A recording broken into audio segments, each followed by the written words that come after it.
우리 주님께서 죽음과 사망의 권세를 이기시고 부활하셨습니다.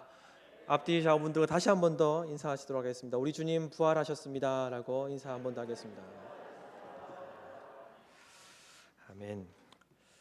예수님께서 십자가에 못 박혀 죽으시고 무덤으로 옮겨졌을 때 제자들의 허망함과 실망감은 말로 표현할 수 없었을 것입니다.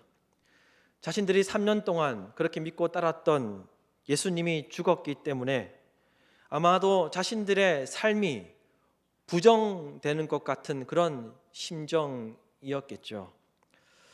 사실 예수님께서는 제자들에게 여러 번 내가 십자가에 죽겠지만 다시 살아난 후에 너희보다 먼저 갈릴리로 가리라 라고 여러 번 말씀하셨습니다.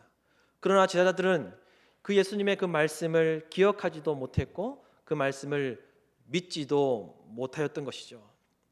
하지만 예수님께서 죽으시고 안식 후 첫날이 밝아오자 여인들이 예수님의 시신의 발을 향품을 준비하여서 가장 먼저 무덤으로 찾아가게 됩니다. 그곳에서 여인들은 두 천사를 만나게 되죠. 그리고 천사에게 어찌하여 예수님께서 다시 살아나셨는데 이 무덤에서 예수님을 찾느냐라는 이야기를 듣게 됩니다. 예수님께서 부활하신 소식을 듣게 되죠. 그래서 그 여인들은 제자들에게 찾아가서 예수님께서 부활하셨다는 부활 소식을 전하게 됩니다. 부활의 증인이 되었던 것입니다. 요한복음에서는 막달라 마리아가 부활하신 예수님을 직접 만난 후에 주님께서 부활하셨다는 소식을 제자들에게 막달라 마리아도 전하게 됩니다. 막달라 마리아도 예수 그리스도와 함께 살리심을 받은 부활의 증인으로서의 모습이 그에게서 나타났던 것입니다. 오늘 말씀에 보면 사도 바울은 골로새 교회 성도들에게 예수 그리스도와 함께 살리심을 받은 성도들, 즉 부활의 증인들이 어떤 신앙을 가지고 살아야 하는지를 이야기해 주고 있습니다. 예수 그리스도와 함께 살아난 그 성도들이 어떤 신앙을 가지고 살아야 하는지 사도 바울은 오늘 말씀 속에서 이야기하고 있죠. 그리고 삶의 자리에서 어떤 믿음으로 살아내야 하는지를 사도 바울은 골로새 교회 교인들에게 일러주고 있습니다. 저는 오늘 말씀을 통해 예수 그리스도와 함께 살리심을 받은 우리가 부활의 증인으로서 어떤 신앙을 가지고 살아야 하는지를 나누고자 합니다. 그리고 오늘날의 삶이 많이 힘들고 어려운데 이때에 우리가 어떤 믿음으로 살아야 삶의 무게를 극복하고 이겨낼 수 있는지를 세 가지로 정리하여서 말씀드리려고 합니다. 첫째로 예수 그리스도와 함께 살리심을 받은 성도, 예수님의 부활을 믿는 성도는 첫째로 위의 것을 찾고 위의 것에 관심을 가지고 살아야 합니다. 여러분 1절에서 2절 말씀을 다시 한 번 더 보십시오. 1절에서 2절 말씀을 다 같이 읽도록 하겠습니다. 그러므로 너희가 그리스도와 함께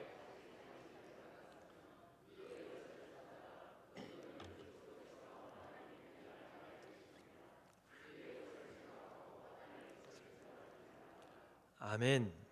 사도 바울은 분명 위의 것과 땅의 것을 대조하여서 이야기하고 있습니다.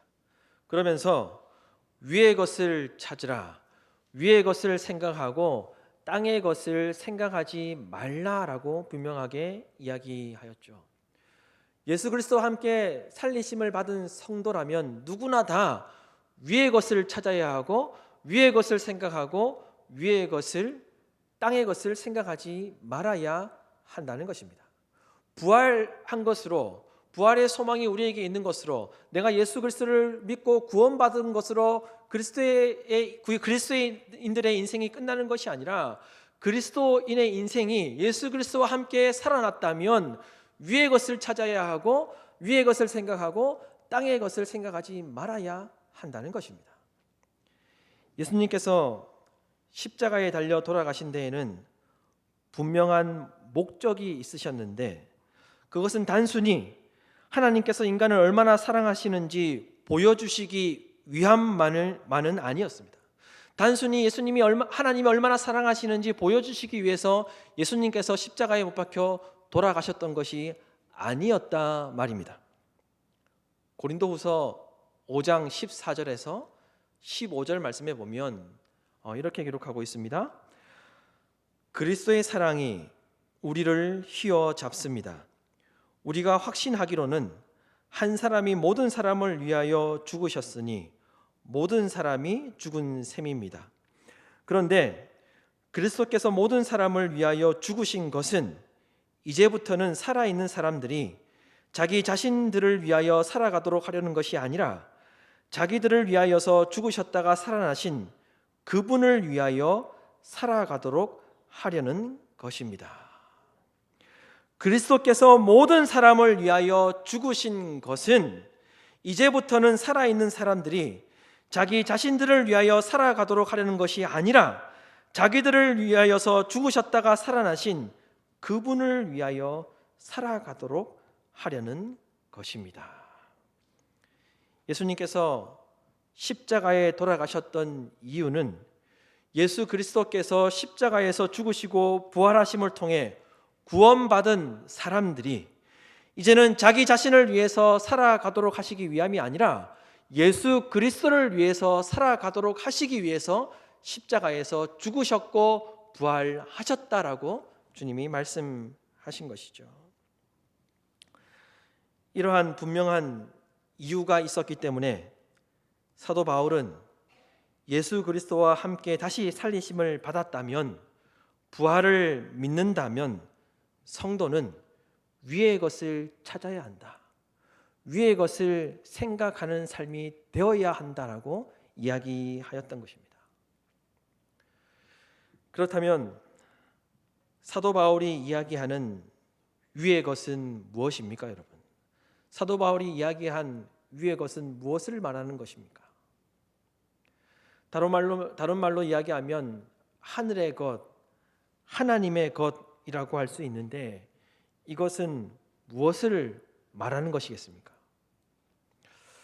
그것은 예수 그리스도께서 이 땅에 오신 이유와 그리고 예수님께서 하신 말씀을 보면 우리가 위의 것이 무엇인지 짐작해 볼 수 있습니다. 예수님의 탄생이 기록되어 있는 누가복음에 보면 천사들이 예수님의 탄생을 찬송합니다. 그때 이렇게 찬송하죠. 하나님께서 좋아하시고 기뻐하시는 사람들에게 평화로다. 하나님께서 좋아하시고 기뻐하시는 사람들에게 평화로다라고 예수님의 탄생을 그 천사들이 찬송하였습니다. 예수님의 탄생이 하나님께서 기뻐하시는 사람들에게 평화를 가져다 주는 찬송이었습니다. 예수님께서 오심으로 인하여서 하나님께서 기뻐하시는 사람들에게 평화가 임하게 될 것을 찬송하셨던 것이죠. 또한 예수님께서 70인의 전도자를 뽑으시고 세우시면서 그들을 전도하라고 보내시면서 어느 집에 들어가든지 가장 먼저 말하라는 것이 있었습니다. 그것이 무엇입니까? 너희들이 전도하러 갈 때 어떤 집에 들어가게 되면 가장 먼저 이야기해야 한다는 것이 있었습니다. 그것은 바로 이 집이 평안할지어다 라는 축복이었습니다. 너희들이 예수 그리스도의 복음을 전하면서 어느 곳에서 누구를 만나든지 어느 집에 들어가든지 먼저 이 집이 평안할지어다 라고 축복하라고 예수님께서 말씀하셨죠. 또한 부활하신 예수님께서 제자들에게 찾아오셔서 가장 먼저 처음 말씀하셨던 것도 무엇이었습니까? 너희에게 평안이 있을지어다 였습니다. 예수님께서 부활하신 후에 제자들에게 찾아오셔서 가장 먼저 하신 말씀이 너희에게 평안이 있을지어다 였죠. 이것은 단순한 인사말이 아니라 십자가의 대속과 부활로 얻게 되는 진정한 하늘의 평화를 가리키는 말씀이셨습니다. 예수님이 말씀하신 평안과 평강은 히브리어로 샬롬입니다. 그리고 헬라어로는 에이레네입니다. 에이레네. 화평, 평화로 이해될 수 있습니다.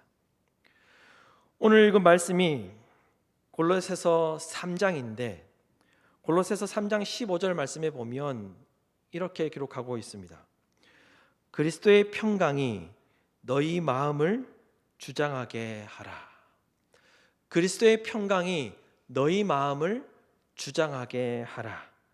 너희는 평강을 위하여 한 몸으로 부르심을 받았나니 너희는 또한 감사하는 자가 되라.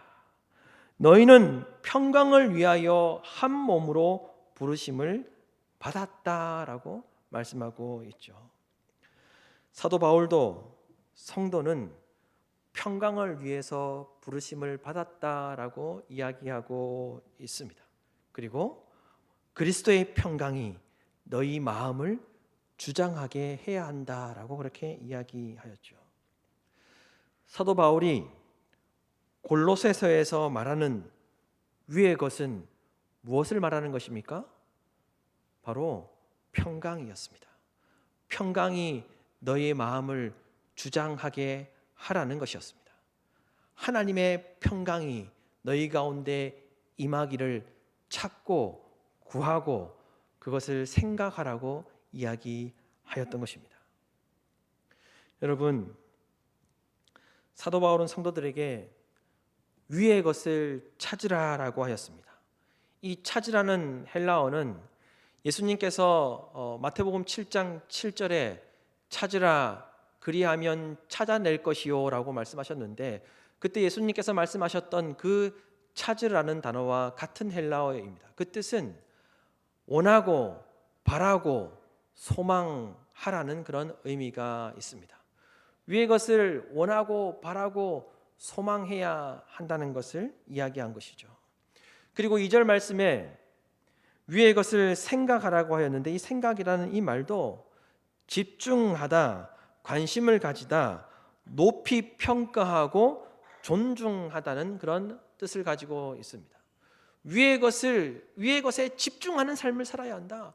위의 것에 관심을 가지고 위의 것을 높이 평가하고 존중해야 한다는 것을 이야기한 것이죠. 그러니까 다시 말해서 그리스도와 함께 살리심을 받은 성도라면 어떤 신앙을 가지고 살아야 한다는 것을 이야기하고 있습니까? 위의 것, 평강을 원하고 바라고 소망하는 삶을 살아야 한다는 것을 이야기하고 있습니다. 뿐만 아니라 서로의 평강과 공동체의 평화를 원하고 바라는 그런 삶을 살아야 한다는 것을 이야기하고 있는 것입니다. 이 땅의 것을 소망하고 이 땅의 것을 바라고 사는 것이 아니라 너희가 하늘의 그 평강, 하나님이 주시는 그 평강을 소망하고 바라고 원하며 살아야 한다. 그것에 집중하여서 그것을 소중하게 생각하고 그것을 높은 가치를 두고 살아야 한다는 것을 사도 바울이 이야기하였다는 것입니다. 예수 그리스도와 함께 살리심을 받은 여러분, 예수님께서 말씀하셨습니다. 너희는 무엇을 먹을까, 무엇을 마실까, 무엇을 입을까 하지 말라.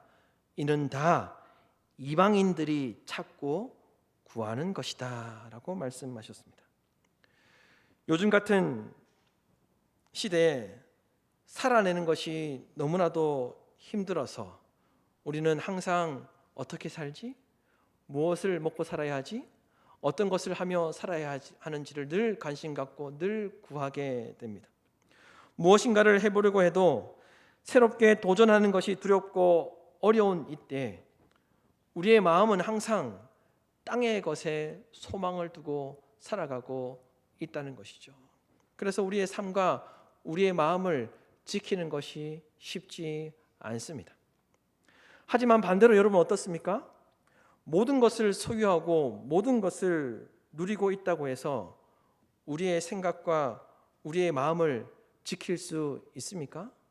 저는 그렇지 않다라고 생각합니다. 여러분 기억하십시오.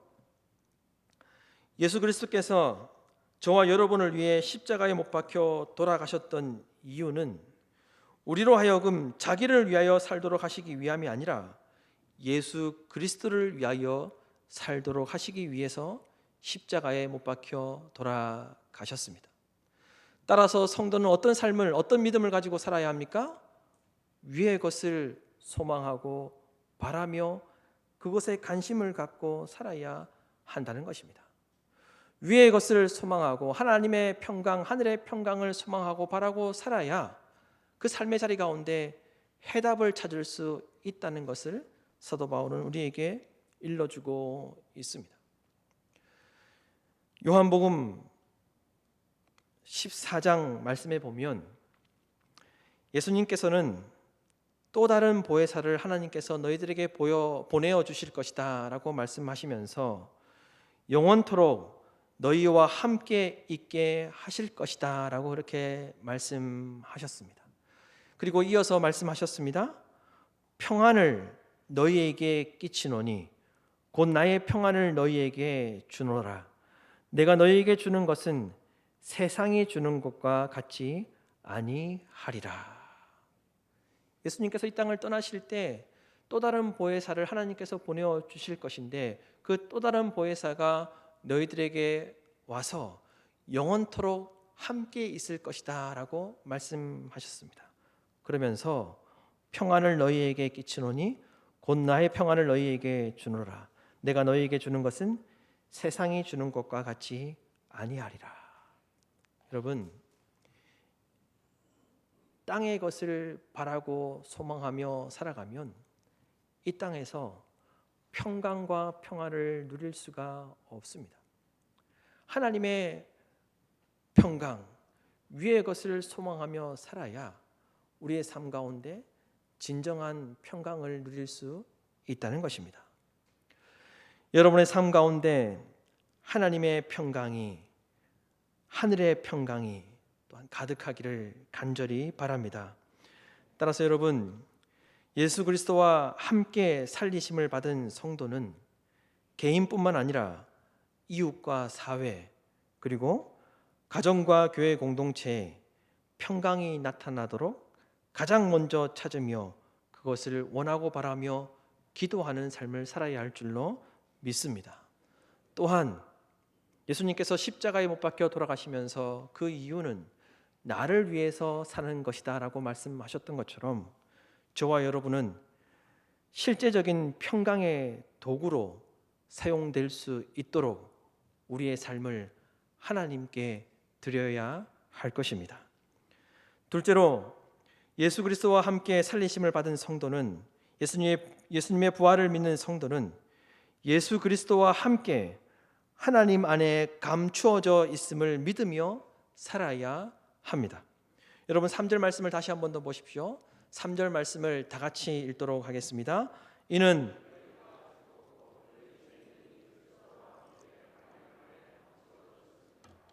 아멘. 성도는 그리스도와 함께 죽었고 그리스도와 함께 다시 살아났습니다. 그런데 골로새 교회 성도들은 그리스도와 함께 다시 살아났다는 이 진리를 신앙으로 연결짓지 못했습니다. 자기의 신앙으로 연결짓지 못하여서 따라서 불안해하는 삶을 살았습니다. 염려와 걱정으로 가득한 삶을 살았다 말입니다. 당시에 사도 바울이 골로새 교회 성도들에게 편지를 보내었을 때에는 그 교회 안에 이단들이 많이 활동하고 있었습니다. 뿐만 아니라 잘못된 것을 가르치는 사람들이 많이 있었습니다. 그래서 성도들의 신앙을 유혹하였고 성도들의 신앙이 건강하지 못하도록 그들의 신앙을 해치고 있었죠. 그들은 신앙생활을 제대로 잘 해야 한다면서 할례를 받아야 한다는 것을 강조하였습니다. 너희들이 신앙생활을 잘하는 것이 너희들의 그 모습 속에서 나타나야 한다는 것을 이야기하면서 할례를 받아야 너희들의 신앙이 좋다라고 말할 수 있다라고 그렇게 강요하였습니다. 뿐만 아니라 유대인들이 지켰던 그런 음식법과 그런 절기들 그리고 월삭과 안식일을 잘 지켜야 신앙이 좋은 것이다 그들을 강요하였습니다. 뿐만 아니라 이들은 신비로운 체험을 하는 것이 중요하다라고 그렇게 강조하였습니다. 그리고 심지어 어떤 대상을 숭배하기도 했습니다. 뿐만 아니라 금욕주의적인 삶을 살아야 한다라고 강요하였습니다. 그래야만 너희들이 신앙이 좋다는 것이다. 너희들의 신앙이 좋다는 증거가 그것으로 될 수 있다라고 그렇게 금욕주의적인 신앙을 그런 모습을 강요하였죠. 뿐만 아니라 이들은 쉽게 알아들을 수 없는 언어를 사용하면서 자신들이 비밀과 지혜를 가지고 있는 척 하였습니다. 그러니 여러분 어떻겠습니까? 당연히 그 당시에 있던 그 성도들이 상대적으로 그렇게 그런 것을 강요하면서 그런 것을 지키는 그들과 비교되었을 때 자기들의 신앙이 부족하다고 생각했겠죠. 내 신앙이 너무나도 부족하구나. 난 정말 보잘것없는 신앙으로 그렇게 살아가고 있구나 라고 그렇게 자기 자신들을 그렇게 자책하면서 그들의 그 모습이 염려하는 모습으로 그렇게 살아갔던 것입니다. 그래서 어떤 걱정을 했냐면 내 신앙이 너무나도 부족해서 저들과 같지 않아서 저들처럼 3시간 4시간 기도하지 않아서 저들처럼 금식하지 못해서 저들처럼 안식일을 거룩하게 지키지 못해서 하나님께서 나를 보호하시지 않을 것이다. 그들은 염려하였던 것입니다. 내 신앙이 온전하지 못해서 하나님께서 나를 지켜주시지 않을 것이다. 내가 저들과 같은 신앙의 모습이 나에게 나타나지 않기 때문에 하나님께서 나에게 관심 갖지 않을 것이다. 보호하지 않을 것이다. 지키시지 않을 것이다 라고 그렇게 염려하고 있었던 것입니다. 그런 그들에게 사도 바울은 이단의 이야기가 잘못되었고 그들의 가르침은 오히려 수준이 낮은 것이다 라고 이야기하였습니다. 그들의 이야기하는 것이 오히려 초등학문만 같다. 그들은 초등학문을 따르는 자다라고 그렇게 이야기하였습니다. 여러분 사도 바울이 오늘 말씀 속에서 그리스도와 함께 하나님 안에 감추어졌다는 이 말은 무슨 말입니까? 감추어졌다는 말은 숨기다, 가리다, 안전하게 보호하다는 그런 의미가 있습니다. 따라서 무엇을 이야기하는 것입니까? 우리의 신앙이 우리가 어떤 신앙의 수준에 도달했을 때 하나님께서 우리를 지키시고 보호하시는 것이 아니라는 것을 이야기하고 있습니다. 내가 3시간 4시간 기도해야, 내가 하나님 앞에 온전히 헌신해야, 내가 모든 신앙의 모습을 잘 지켜야 하나님께서 나를 보호하시는 것이다. 그것이 아니라는 것을 사도 바울이 이야기하고 있다는 것입니다. 나의 신앙이 어떤 수준에 이르러야 하나님께서 보호하시고 지키시는 것이 아니라는 것을 이야기하고 있다는 겁니다. 예수 그리스도께서 함께 하시기 때문에 하나님 안에서 안전하게 존재할 수 있다는 것을 사도 바울이 이야기하고 있다는 것입니다.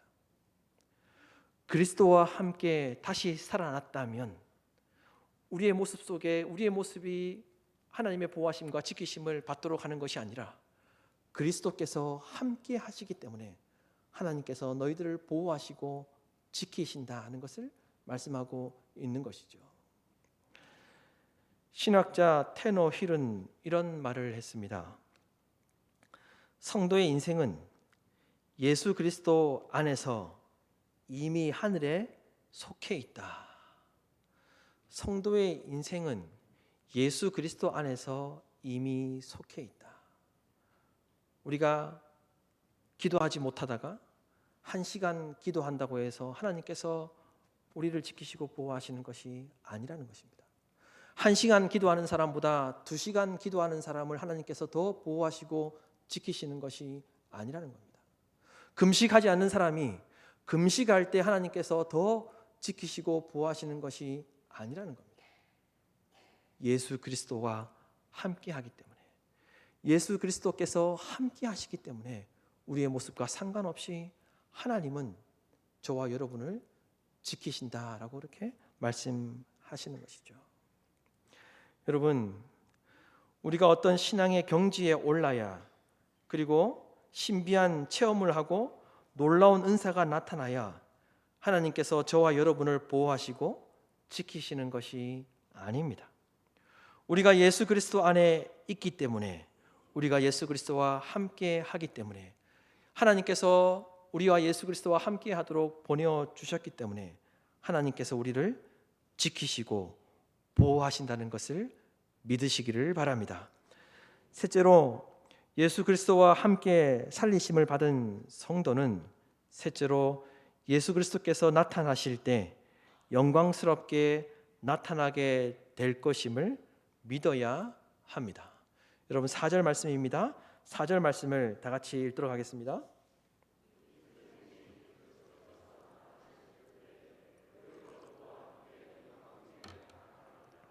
아멘.